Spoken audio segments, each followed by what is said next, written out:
猎物，却是没能杀人的寒风。老师，对不住了，这次也连累您了。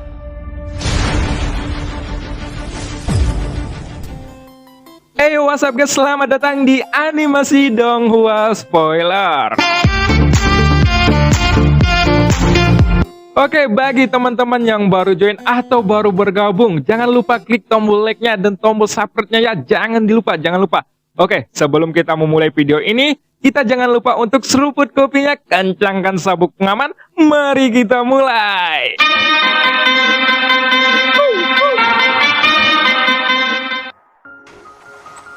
Pada episode sebelumnya diceritakan, Xion berhasil menerobos keabadian. Selanjutnya, Xion menghancurkan tubuh dari Yuan Wei. Tak lama setelah itu, Xion mengembalikan esensi jiwa dari pasukan pemburu dewa ke tangan semua orang kembali. Setelah itu, Xion berbincang dengan sang ratu.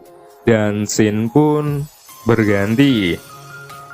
Xion tidak tahu bagaimana harus berbicara, meskipun hubungannya dengan sang ratu agak tidak bisa dijelaskan. Tapi Xion benar-benar tidak tahu kapan dia akan jatuh cinta.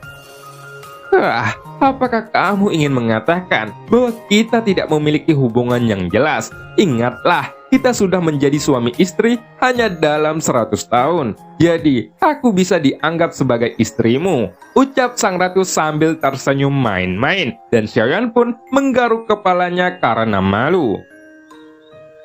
Bisakah kamu membentuk kembali tubuh baru?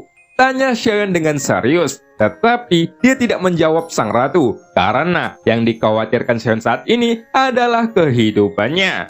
Berbicara secara logis, selama jiwanya tetap ada, bahkan jika kekuatan sang ratu sangat menurun, ia seharusnya dapat membentuk kembali tubuh. Sosok sang ratu pun menutup mulutnya dan tersenyum, lalu menggelengkan kepalanya.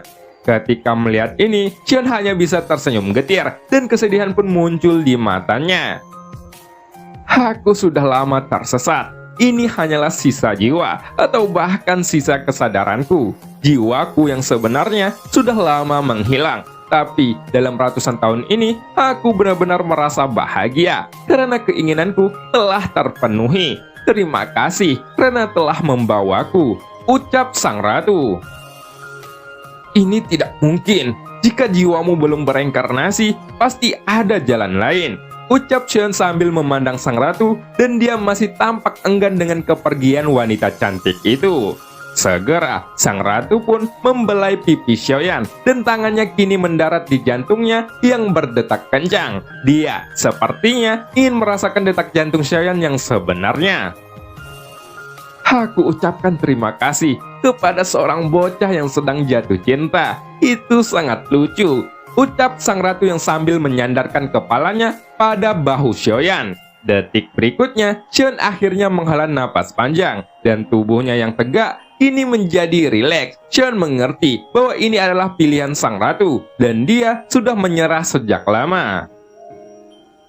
Berapa lama sosokmu bisa bertahan seperti ini? Tanya Xion yang juga menyentuh dada sang ratu dan membelainya dengan lembut. Sebenarnya, ini sudah batasnya. Tapi seharusnya aku bisa memberimu keberuntungan terakhir, ucap sang ratu. Xion pun berhenti berbicara, dan dia memilih untuk memeluk sang ratu dengan sangat erat.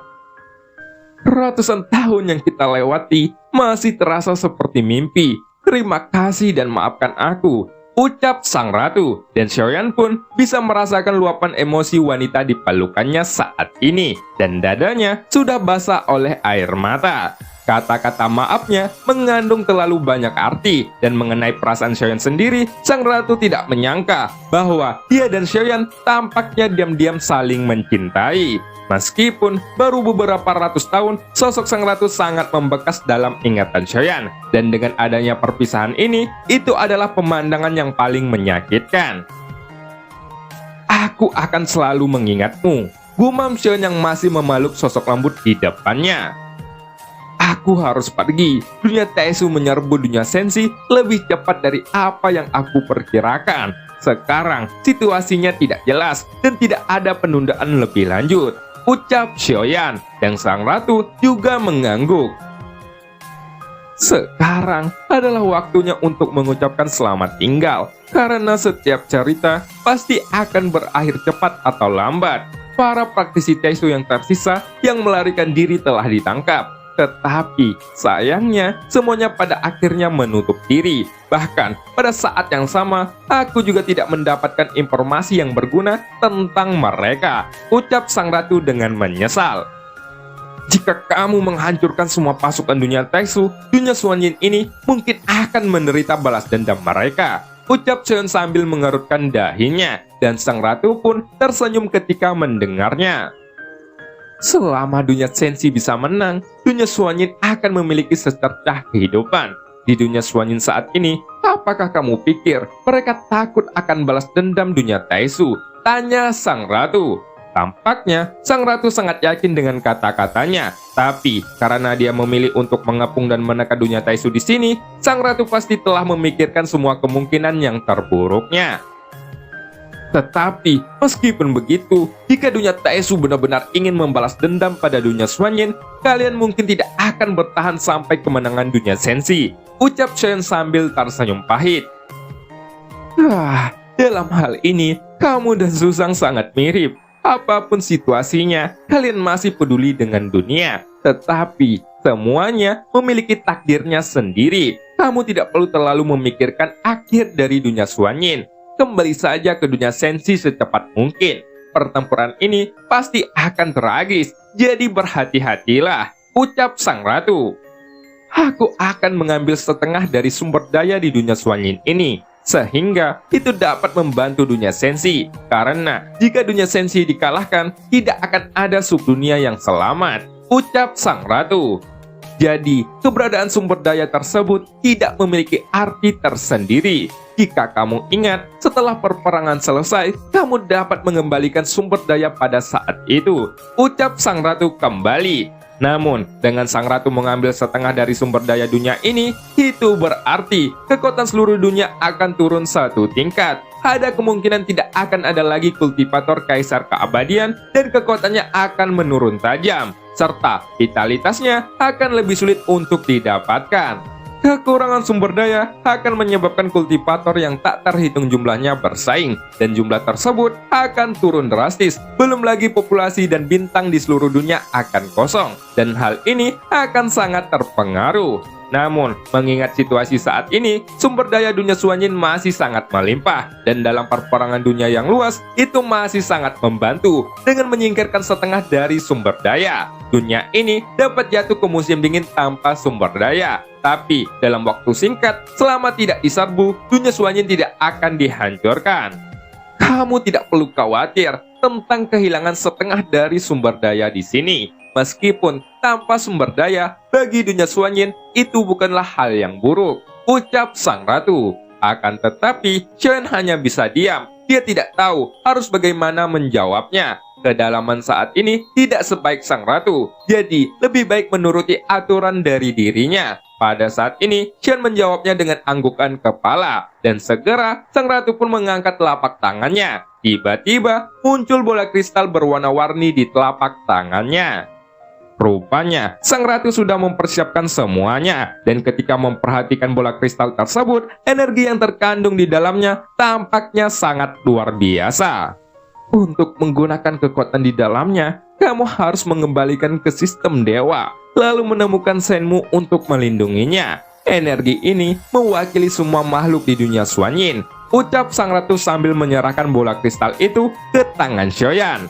Tapi, untuk menghadapi para monster raksasa ini, apakah kamu mempunyai cara untuk menyelesaikannya? Tanya sang ratu, dan Xiaoyan pun langsung memandang sisa monster raksasa yang masih hidup di kejauhan. Tampaknya, setelah kehilangan pengendali, semua monster raksasa ini tidak memiliki tujuan. Bahkan, jika mereka memasuki kekosongan, mereka hanya melayang tanpa gerakan apapun. Ketika melihat adegan ini, Chen juga sedikit mengerutkan dahinya. Ling Su sudah mengumpulkan 4 dari mereka, dan tanpa pengendali itu sudah menjadi batasnya. Bahkan, jika itu masih bisa mengumpulkan, tidak mungkin untuk mendapatkan semua dari ratusan kepala ini. Namun, sumber daya yang terkandung dalam tubuh para monster ini tidak boleh diremehkan. Tidak semua sumber daya yang terkandung dalam tubuh mereka berasal dari dunia Suanyin. Beberapa di antaranya bukan milik dunia ini, dan pasti itu diambil dari dunia lain. Jelas tidak mudah untuk membawa mereka pergi.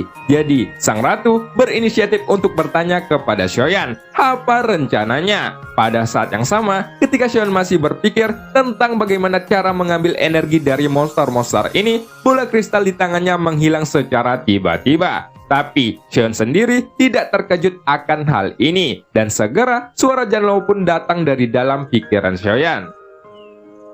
Di dalam 13 pagoda emas, ada tempat yang disebut tangisan para jiwa. Tempat itu dapat menampung sumber daya yang tak terbatas, ucap Janlao. Ternyata bola kristal yang menghilang itu disimpan di lantai 13. Lalu di dalam lantai 13 ini terdapat samudera abu-abu yang mengelilingi seluruh wilayahnya, dan hanya ada platform di tengahnya. Setelah bola kristal di tangan Xiaoyan tiba-tiba muncul di lantai 13 pagoda emas, bola kristal tersebut perlahan tenggelam ke dalam lautan kelabu dan menyatu tanpa gangguan. Itu seperti setetes cahaya yang tenggelam ke dalamnya, dan akhirnya itu menyebar dengan sangat cepat. Kini, di lautan yang benar-benar kelabu itu, ada lautan yang bersinar dengan cahaya warna-warni. Tapi nyatanya, hanya sebagian kecil dari lautan itu yang berubah. Karena di platform yang ditangguhkan di udara, ada garis-garis di sana. Dan di antara banyak garis gelap itu, salah satunya bersinar terang. Jadi, karena menjadi satu-satunya yang menerangi garis itu, jika diperhatikan dalam lautan yang bersinar, itu hanyalah puncak gunung es di dalam hutan yang sangat luas. Maka dari itu, dapat dibayangkan bahwa lautan kelabu di lantai 13 pagoda emas itu tentu saja dapat menyimpan sumber daya yang sangat banyak. Janlao, kemana saja kamu? Kenapa kamu selalu muncul di saat seperti ini? Dasar orang tua yang tidak bertanggung jawab, ucap Xiaoyan dengan kesal. Bocah, ada apa denganmu? Aku selalu berada di menara ini.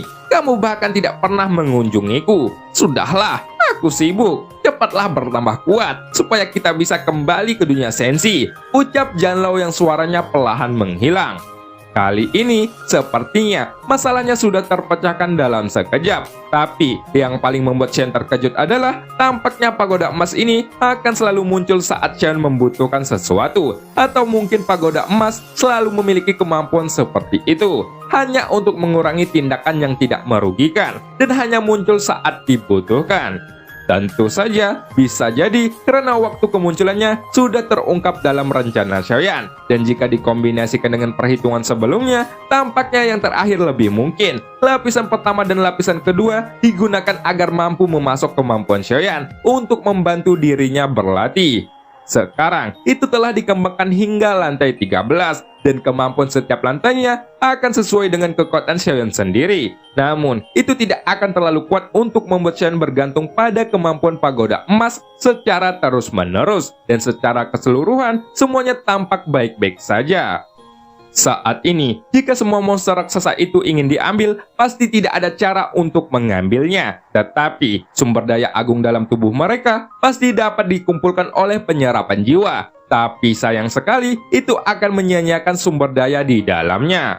Para praktisi Tesu sudah kehilangan nyawa mereka, dan Xiaoyan memiliki armor dewa palsunya. Jadi, dia adalah satu-satunya keberadaan yang dapat mengendalikan para monster raksasa ini. Akan tetapi, meskipun Xiaoyan terus mencoba untuk mengirimkan pikirannya agar bisa mengendalikan mereka, Xiaoyan langsung mengerutkan keningnya. Itu adalah kekuatan keabadian yang tidak menyatu dengan pikiran Xiaoyan, sehingga monster-monster itu tidak dapat bergerak sama sekali. Dan pada akhirnya, Xiaoyan pun pergi untuk melihat keempat monster yang telah dia dapatkan. Dengan kendali pikiran Xiaoyan, kekuatan keabadian pun dapat dikumpulkan dari keempat monster ini. Namun, berbeda dengan ratusan monster di luar, tidak peduli bagaimana Xiaoyan mengirimkan pikirannya, tidak ada setengah dari kekuatan keabadian yang datang menuju dirinya. Para monster raksasa ini tampaknya diblokir oleh segel yang sangat kuat, sehingga sumber daya di dalamnya tidak dapat ditarik. Xiaoyan pun dibuat bingung, dan sang ratu juga menoleh.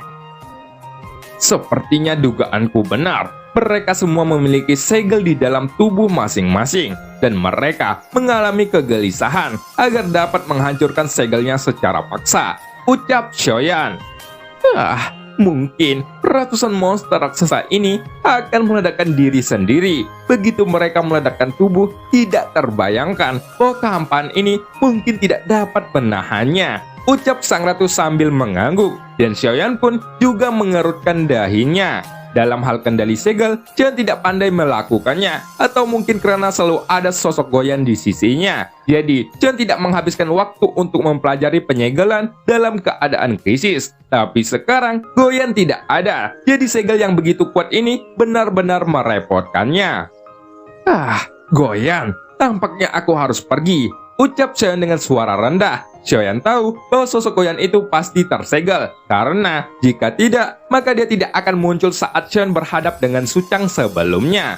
Setelah mengucapkan kalimat ini sambil tersenyum, kini sang ratu yang tampak bingung, namun Shoyan tidak peduli. Pandangannya segera beralih pada 4 sosok monster yang sebelumnya membantu Shoyan bertarung. Tapi anehnya, mereka mulai berubah menjadi butiran cahaya. Itu adalah Sang Yuying, Xiaoju, si naga merah, dan Suekun. Semuanya berubah menjadi sinar cahaya, seolah-olah mereka menghilang dari udara. Namun nyatanya, Shoyan memindahkan mereka semua ke dalam kehampaan spiritual di lantai 12. Semuanya di sini telah berakhir. Sekarang, Shoyan hanya perlu memikirkan bagaimana cara untuk mengambil sumber daya untuk menyingkirkan monster raksasa dunia Taisou itu. Jelas bahwa ratusan monster itu tidak dapat dibawa pergi. Saat ini sudah ada 4 kepala dalam kehampaan spiritual, dan vitalitas serta kekuatan keabadian yang terkandung di dalamnya jelas masih melimpah. Stok kekuatan itu mungkin hanya berguna untuk mengurangi kelemahan dan menekan orang. Itu seharusnya lebih dari cukup untuk melengkapi armor dewa palsu, gumam Shoyan kembali. Ada pun cara untuk mengambil ratusan monster ini, aku tampaknya harus mematahkan segel mereka dengan sosok Goyan. Karena jika dihancurkan secara paksa, konsekuensinya mungkin tidak terbayangkan, seperti yang dikatakan oleh Yuan gumam Shoyan kembali. Setelah Shoyan berbicara, sosok Goyan sepertinya masih belum pulih. Jika Shoyan ingin pergi saat ini, dia pasti harus menunggu lebih lama. Namun pada detik berikutnya, Shoyan sedikit mengerutkan dahinya. Mata Shoyan tiba-tiba melihat kejauhan, dan sepertinya ada niat membunuh yang muncul dalam pandangannya. Benar saja, ada yang salah dengan orang ini, ucap Shoyan sambil tersenyum, dan mata sang ratu pun menunjukkan kebingungan. Segera, sang ratu pun mengikuti arah yang dilihat Shoyan. Di sana ada kehampaan tanpa akhir, tidak ada bintang, dan tidak ada batas. Jadi, sang ratu tidak mengerti dengan apa yang dikatakan Shoyan. Yuan tetaplah bersamaku untuk terakhir kalinya, ucap Shoyan. Suamiku, ada apa? Kenapa kamu tiba-tiba memalingkan pandangan ke arah lain? Apakah goyanganku kurang ngebor? Tanya sang ratu dengan tatapan menggoda. Ayolah Yuan hentikan candaanmu itu. Kita akan pergi ke sana. Aku melihat sesuatu yang misterius di kejauhan. Tapi, ngomong-ngomong, aku tidak pernah mengeluh dengan caramu mengebor, ucap Shoyan. Detik berikutnya, sang ratu pun mengangguk sambil tersipu malu. Namun tampaknya, dia tidak peduli apa yang akan terjadi di depan sana. Dan sepertinya, itu tidak penting. Karena yang dianggap penting oleh sang ratu saat ini, hanyalah pisang milik Shoyan. Sosok Qinci Bingyun pun menatap keduanya dengan aneh, dan dengan cepat pula ia berubah menjadi sosok raksasa. Tampaknya, meskipun dia tidak berbicara, si Qinci Bingyun masih memiliki penglihatan yang sangat tajam. Setelah itu, Shoyan dan sang ratu langsung naik ke punggung si Qinci Bingyun, dan kemudian mereka berubah menjadi kilatan cahaya yang menghilang ke dalam kehampaan. Di sisi lain, para pihak istana Dewa Pemburu, pemimpin mereka telah menghilang, dan darah jiwa mereka juga telah dikembalikan. Jadi, ada beberapa orang yang telah pergi. Tapi, meskipun kebanyakan orang tidak mengatakan apa-apa, mereka sebenarnya mengerti apa yang terjadi. Tuan istana mereka telah dikalahkan, dan Shoyan mengembalikan darah jiwa mereka. Namun, itu tidak membahayakan mereka. Oleh karena itu, mereka yang mengetahui urusan saat ini lebih memilih untuk menghindar. Sementara itu, karena pasukan yang berkobar tidak mendapatkan perintah dari sang ratu, maka tidak ada satupun yang bergerak, dan mereka masih dalam formasi penuh. Saat ini, di kehampaan yang luas, ada kilatan cahaya yang tidak berjalan lurus. Jika melihat sekitarnya, kilatan cahaya ini tampak seperti garis bergelombang dengan pasang surut. Namun, tidak ada yang bisa melihat apa yang terjadi di dalamnya. Pada saat yang sama, di suatu tempat di kehampaan, ada bintang seputih salju. Di dalam bintang ini, angin dingin menderu, dan salju berhembus di bintang ini sepanjang waktu. Lalu, di beberapa tempat, ada ratusan menara es dan danau seperti samudera di sini. Semuanya berubah menjadi es yang sangat padat. Oleh karena itu, di bintang ini, keberadaan kehidupan hampir tidak terlihat. Bahkan, setelah beberapa kultivator tiba di bintang ini, mereka akan segera pergi karena lingkungan yang ekstrim. Namun, tepat di dalam bintang yang sangat dingin ini, di bawah lapisan es setebal 10.000 meter, tidak ada yang menyangka bahwa ada daerah merah luas dengan suhu yang sangat tinggi, dan bahkan ada benda seperti tiang yang sangat aneh. Tapi ternyata ada sosok di dalamnya yang sedang melihat sekeliling dengan pandangan kebingungan. Tidak hanya itu, di antara alis sosok tersebut ada dua tanda bintang yang berkedap-kedip, dan sosok itu sangat mirip dengan avatar Yuan Shen milik Xiaoyan.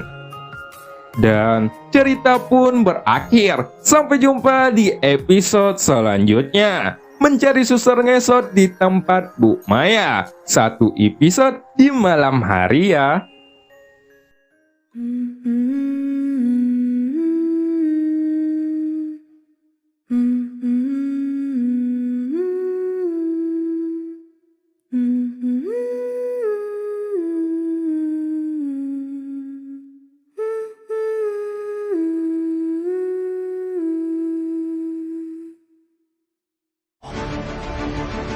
一旦被他们锁定了位置，我们俩都会性命堪忧。所有的隐忍，只为了这一天，我已经等待了太久。今天若是你能够安然无恙地走下擂台，萧炎从此不再踏进迦南学院半步。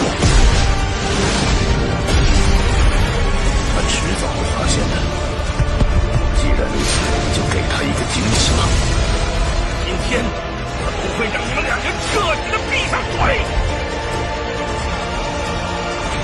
就算他还活着，你们之间也绝不可能。